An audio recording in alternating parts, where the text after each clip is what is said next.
And President Trump does enjoy the support of many of Arizona's minority voters, but just how many depends on who's done the analysis. Aziza Schuler is following that part of his visit. Today's crowd essentially painted the portrait of the Trump supporter base in 2016. The majority of his voters were white Republicans over the age of 30. The minority vote, blacks and Hispanics across the board. However, in this election, that minority group may be a key to a Trump victory. Latinos, blacks, and Asian Pacific Americans for President Trump. I want the president to understand that as diverse as we are, the more the together, as we come together, we'll be greater together. I'm glad I voted for him in 2016.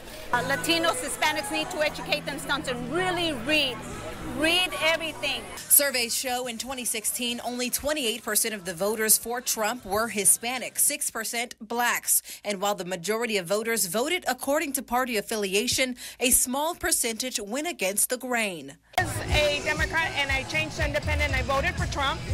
I'm tired of people wanting free stuff.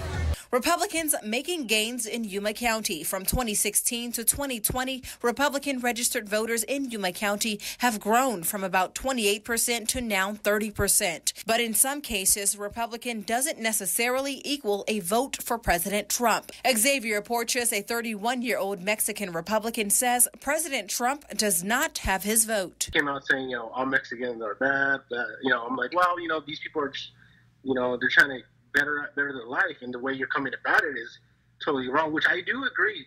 We can't have open borders. That's crazy. Like, we do need some sort of security. But to phrase it the way he is to, aggravate the people to be like, we need to lock them up or, whatever. That just didn't fit right with me. Two things we can look at this election: will race and party affiliation determine the vote this time around? Reporting in Yuma, Aziza Schuler, News 11.